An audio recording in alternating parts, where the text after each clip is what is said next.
So hello guys, welcome to my blog. आणि आजचा आमचा डे 1 आणि पहिलीच विजिट आहे. आणि तुम्हाला जो ब्लॉग दिसणार आहे तो पुरा रॉ ब्लॉग राहणार आहे. नो एडिट, नो त्याच्यात काही आपला कॅप्शन नाही, काही नाही.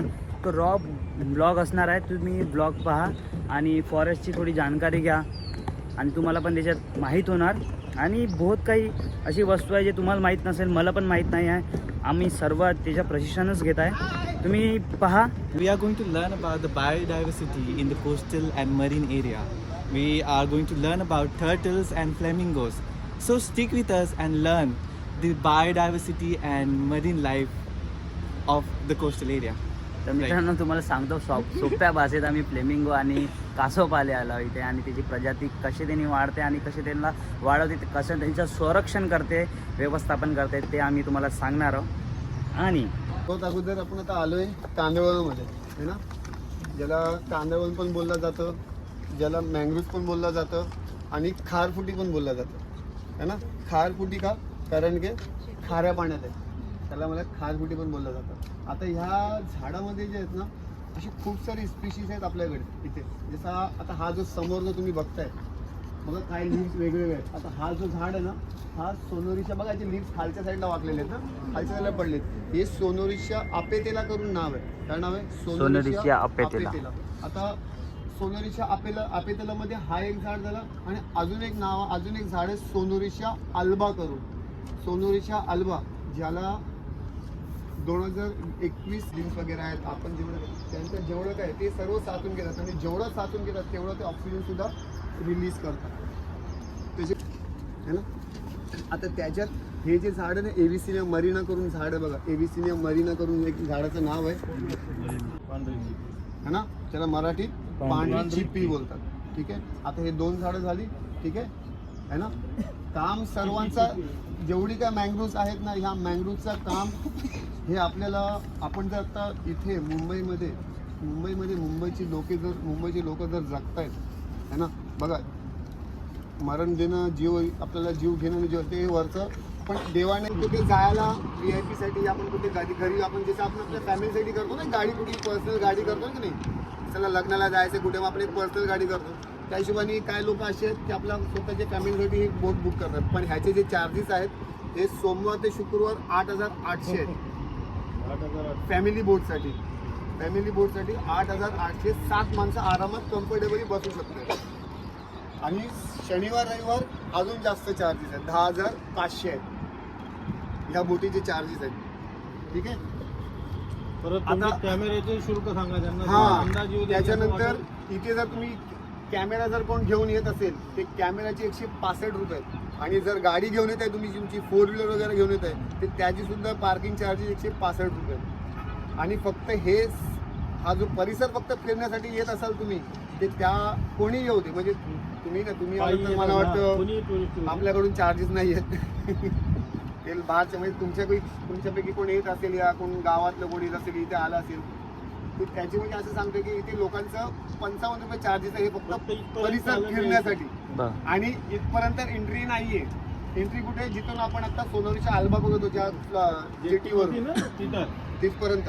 आता सर्वात इम्पॉर्टंट की आता आपण जिथे उभे आहोत, जिथे आलोय आपण, ही खाडी आहे.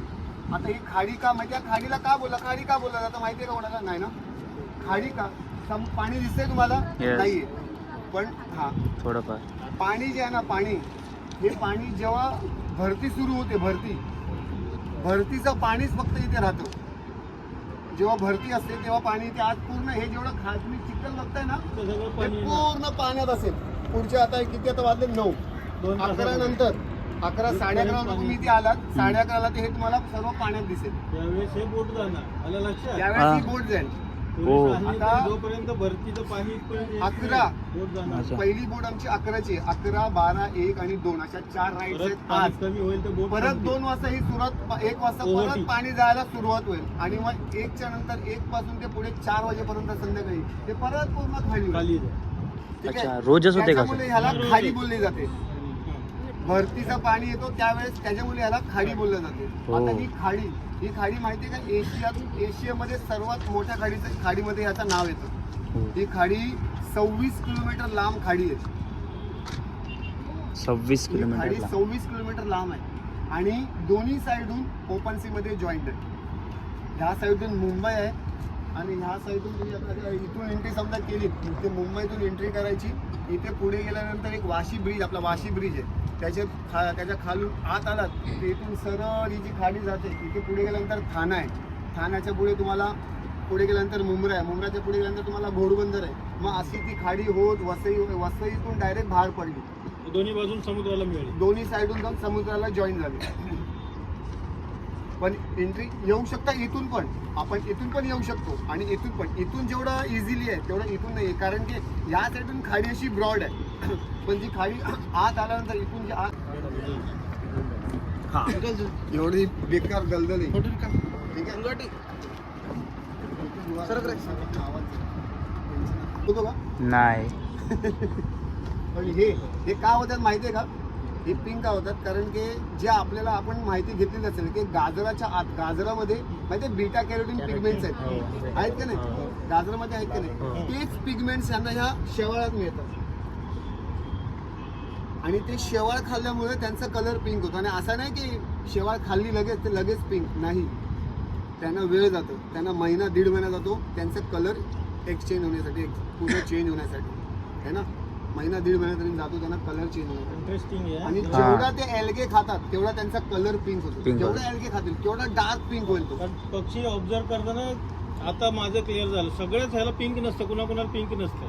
ज्याने जास्त शेवाळ खाल्ला शेवाळ असेल, खाल्ला. maybe तोच तो pink. जास्त डार्क पिंक होतो. नॅचरल कलर ग्रेइशच आहे. आणि हा हे निसर्गाचं आहे, हे निसर्गाचा सर्व खेळ आहे. आता आपण एक विचार करा की शेवाळ काय आपल्या डिपार्टमेंटच्या ह्या 3 बोटी आहेत, त्याच्यात ही 24 सीटर बोट आहे, ही 24 सीटर आहे आणि या 2 7 सीटर आहेत. ठीक आहे, ही जी 24 सीटर आहे याच्यात हा जो भाग आहे, हा भाग, या भागाला ते पाचची माती अशी दाबतील खाली आणि हा भाग असा वर घेतील. म्हणजे पाणी वरपर्यंत. हा म्हणजे पाणी वर येणार नाही आहे की नाही. म्हणजे ते पण बघा त्यांच्याकडे किती डोकं आहे. असं नाही की माती. आता आपले बाकीचे पक्षी काय करतात, काट्या लावून बसतात, किती वेळ जात नाही त्यांना तो घरटा तयार करायला, पण यांना तेवढा वेळ जात नाही. 4 ते 4.25 फूट हाईट आहे ग्रेटरची. त्याच्यानंतर दुसरा पक्षी कुठला, दुसरा फ्लेमिंगो कुठला, लेसर. आता लेसरची हाईट 2.5 ते 3 फुटापर्यंत आहे.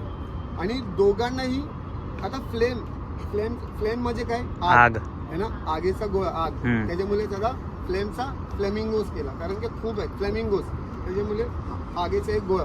आता त्यांना जर आपण बघायला गेलो तर त्याच्यामध्ये ना कधी कधी आपल्याला 2 कलर सुद्धा दिसतात फ्लेमिंगोसमध्ये. ग्रेटरमध्ये आहे ना, आता इथे जे फ्लेमिंगोस येतात ना, हा भाई वेल तो मासा. कमीत कमी 43 ते 46 फुटाचा होता. गाईज वेल मासाच्या हा मिळालेला आपल्याला मृत्यू अवस्थेत मिळाला होता.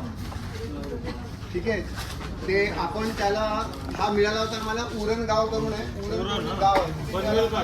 पण हा? पनवेल साईडला. हो आपल्या इथे पनवेल साईड उरण करून गाव आहे, तिथे आपल्याला हा मासा मिळाला होता. हा वेल मासा आहे हा.